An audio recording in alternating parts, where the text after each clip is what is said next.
Buffalo taking on Montreal, 57-58 on the rotation. We've got Montreal about minus 180. Home favorites here in this game. A total 5.5 shaded to the under, about minus 125 to minus 130. The big news is Montreal welcomes Carey Price back to the fold, and he will make his return in between the pipes for the Montreal Canadiens.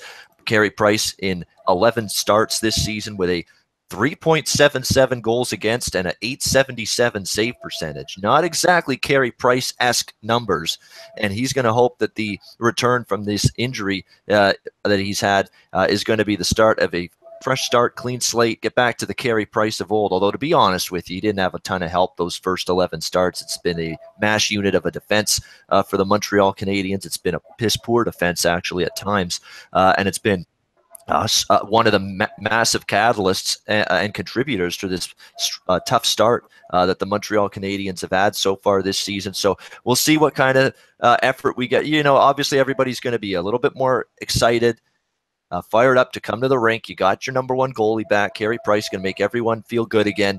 No question about that. It gets everyone a little bit more excited, but you know, we're still going to have to talk. We're still talking about a goalie that, for as good as he's been for years, did not start the season well, and a goalie that, you know, has been off now for a few weeks. So is he going to be able to just jump right back in the into the cage there and be able to play at an A level? We'll find out, but I'm sure the Montreal Canadiens will get a little bit of a spiritual, emotional lift, a mental lift, I guess you could say, from his return tonight. That doesn't hurt that you got the Buffalo Sabres now coming into La Belle Provence on the second night of a back-to-back situation following their win against the Edmonton Oilers last night, the flu-ridden Edmonton Oilers, the flu going through that team in a big, big way.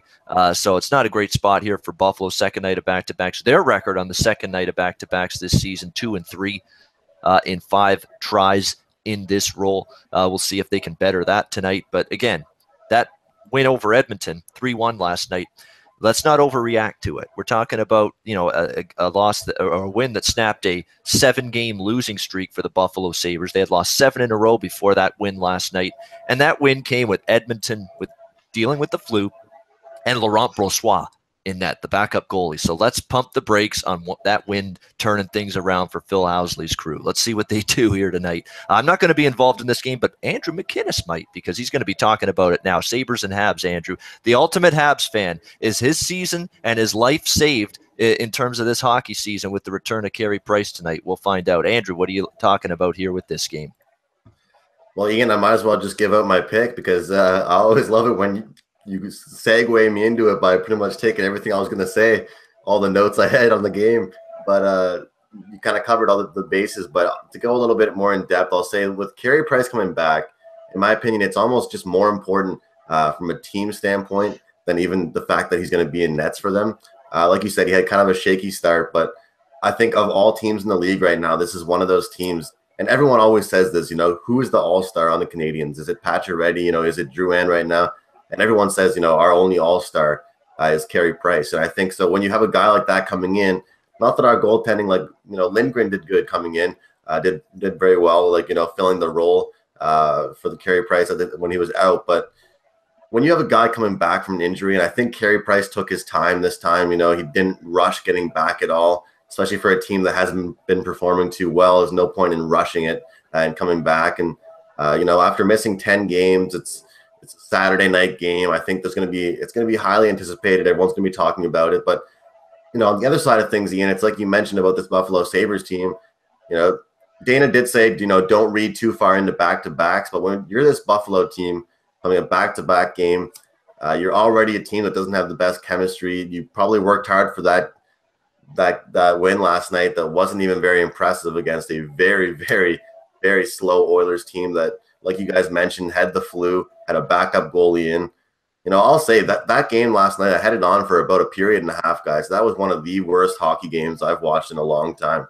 I'd rather watch paint dry than watch the Buffalo Sabres play the Edmonton Oilers right now, because they looked like they couldn't even handle a pass. So coming into this game, it's a kind of a steep price on the money line, but, you know, I'm going to take a chance with the puck line with the Canadiens, and I never thought I'd say that in the next couple of weeks, guys. But at this spot against the Buffalo Sabres, Price coming back, I think this is a kind of a chance where your players have to step up. You know, we need to see those guys like Pacioretty, like Galchenyuk, like Drouin, like Gallagher do something tonight in the return of Carey Price. I think it means a lot to this franchise right now that this is the time where they have to pick things up.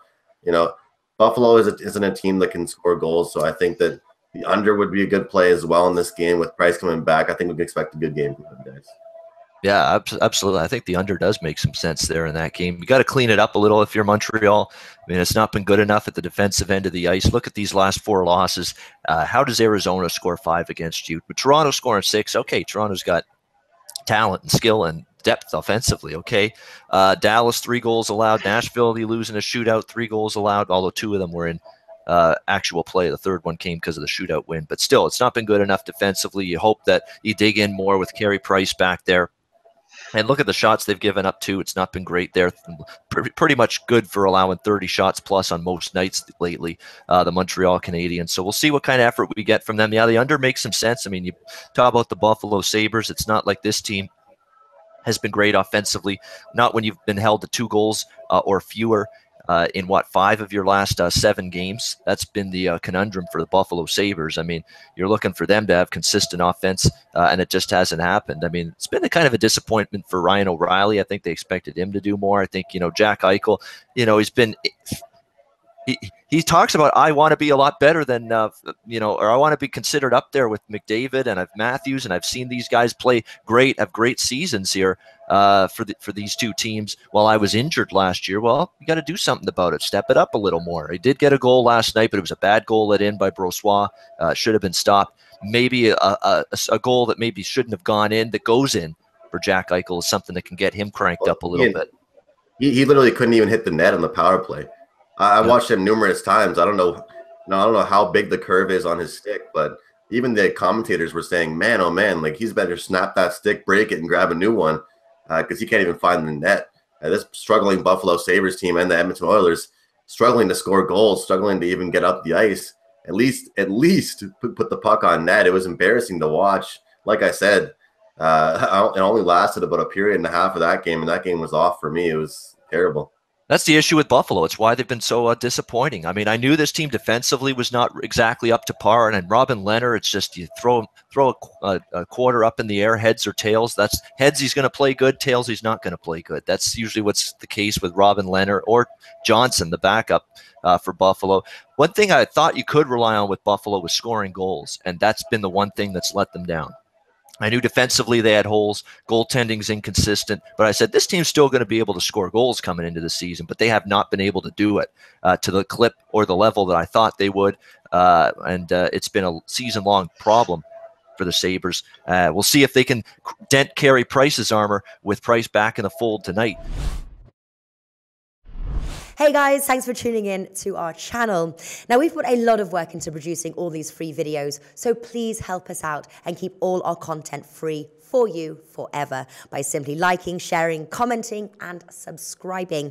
Now, not to mention, a visit to our industry-leading website will warm the hearts of all our SBR employees, especially myself. Now, the links are over there to the left, so do check those out. Thanks for watching.